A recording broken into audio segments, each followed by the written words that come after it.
So your first on-air interview was with Will Smith and Angelina Jolie? Yeah, I'd done a lot of interviews off camera as a producer, so I'd covered junkets, but it never made air. I was always behind the scenes. I would do the interview, but it was just the person you're talking to.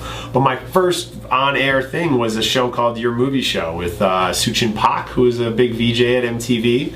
And they sent me to LA, and I interviewed Will Smith and Jack Black and Angelina Jolie, and had a half hour each with them. It kind of lit a fire in me to say, wow, this is really fun to see a movie and then sit down with the stars and talk to them about whatever I want to. This is great, but I'd never been on TV before, so to do it on MTV out the gate was a lot. And then I didn't really do much with MTV afterwards, so that was incredibly humbling at that time, because it showed me how quickly it can all just kind of be taken away from you, and so it kind of, again, lit a fire in me to say, okay, I gotta get back to square one and pound the pavement. All right, this is what I didn't even know I wanted to do this. And it was like, oh, this is what I want to do now. Now how do I get back to where I want to be? And so I would go and see every movie and cover any junket for any outlet that would have me, and just I worked at FedEx Hollywood, and I worked at MSNBC. But I tried to, in that time, find my voice, because in our line of work you can often get pushed and pulled in a million directions that aren't authentic to who you are, and people can say, well, ask this question, or dress this way, or I know you're not into pets, but will you host a pilot for a dog game show? And I took that time to kind of find my voice and realize that I love movies, I love directors, I love acting, I love sitting down and talking to these creative minds. Like, that's what I want to do. I want to cover films, I want to cover, I want to be on set, I want to review movies. I kind of found my voice during that time. Now, yeah, the job, sometimes you have to go interview Miss USA, or you go and you interview a Kardashian, and that's fine. And now it's kind of fun to do something a little different after I've covered movies so extensively for so long. But during that time period, I was like, all right, I need to kind of find my voice. And so that after the MTV experience, it was kind of back to the drawing board and reinvented myself a little bit. And then moved out to Los Angeles like maybe 8 months later, and worked at MSNBC and NBC and freelanced here and there. And I was trying to produce a movie with Ice Cube's company, and was just doing anything that kind of just immersed myself in the world of film.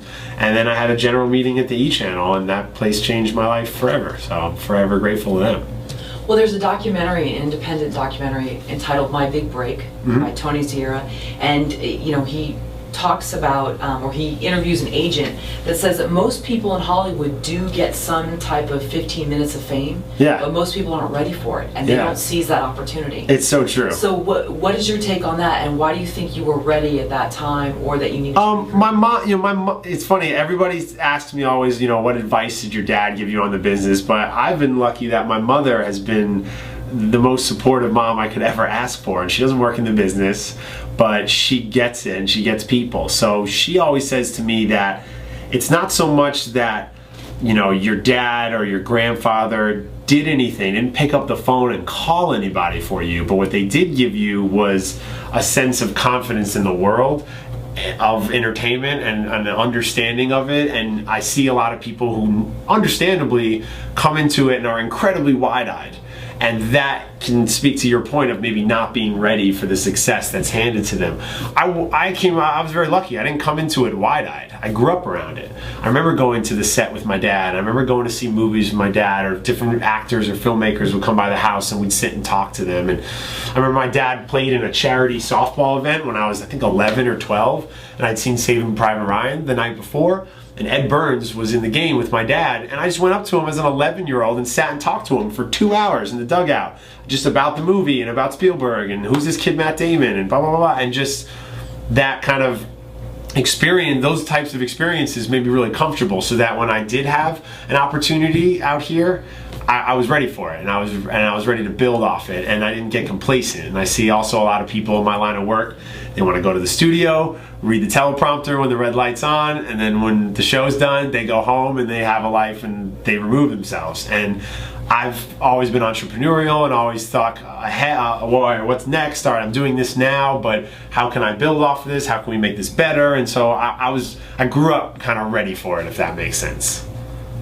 It does, and also having grown up, and also you said experiencing how quickly things can be taken away. Yeah. What would you say to someone that maybe is in a slump? Maybe they were somewhere where they had envisioned themselves career-wise, and then the nature of the business, the rug is pulled from under you, and then you have to rebuild. What would you say? I thought about this a lot during the time I was on At the Movies, because that was a really high-profile show. It got me a lot of attention, it got me a lot of ink, and then it was taken away. And I was like, oh, how do I come back from this?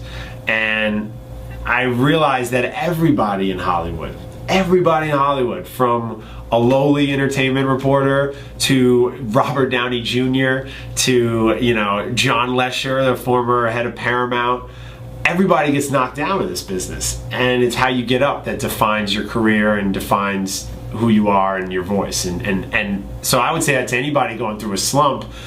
Everybody's been through a slump. Everybody. Johnny Depp, everybody's been in a slump. You know, doing research for Penelope Cruz today, when she came to Hollywood after some success in Spanish language films, she came out here and had some studio flops. You know, some movies that didn't really connect with audiences, and she went back and reinvented herself and did Voltaire and got an Oscar nom, and boom, she was back. You know, everybody's career is ups and downs. That's what's fun about it. Honestly, so kind of, I don't know, like revel in the slump, like enjoy it. Like that's your time now to reinvent yourself and get better at what you do, and then it's time for you to go back even harder. The day I was let go from At the Movies, I came back to LA and I hosted Holly Shorts opening night and did a Q&A with Demi Moore and Kirsten Dunst at the DGA. And I had a moment where I was like, all right, they can take that away from me, but they can't take this away from me.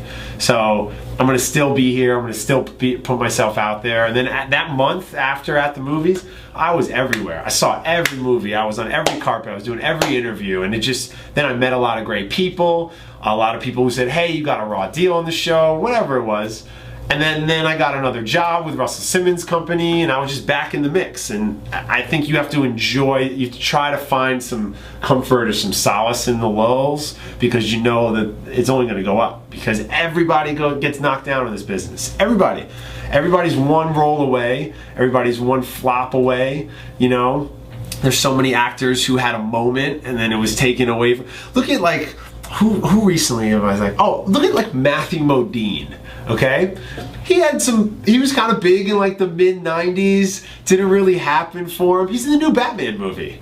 Like, that's crazy, you know? Look at Vanilla Ice. Talk about a guy who's seen the ups and downs. He's now in the Adam Sandler movie and has like a huge role in it, and did the junket last week, and is on the MTV Awards, and is back, and is doing his thing. And it's like, and he has his do-it-yourself show, his like home improvement show is in like season 3, and he has a book, and he has like a career, and I don't know, I'm not saying be Vanilla Ice, but I'm just saying like everybody has ups and downs. So if you're going through a down, it's nothing special, because everybody goes through that. Everybody, especially in Hollywood, you know, it's not like you're, you know, it's not like there's a rule book you have to follow, or like you know, like if you want to become a dentist, you have to go to college, you have to go to med school, you have to, you know, work as an intern and a dentist, and then you become. There are no 22-year-old whiz kid dentists, you know, or stockbrokers, if you will. Those career paths have like and there's some security in that and some comfort in that. But if you're in the entertainment business in Hollywood, who knows? It's a wild, wild west. So I'm on TV right now. I might not be in 3 years. Who knows what I'll be doing? But if I stay open and meet some good people and push myself, I'm sure I'll be fine in whatever I'm doing. But I don't know where I'm going to be 2 years from now, 3 years from now, 10 years from now, you know? So everybody's career goes up and down. So anybody going through that lull, like, enjoy it, because it's only going to get better. That's what I'd say.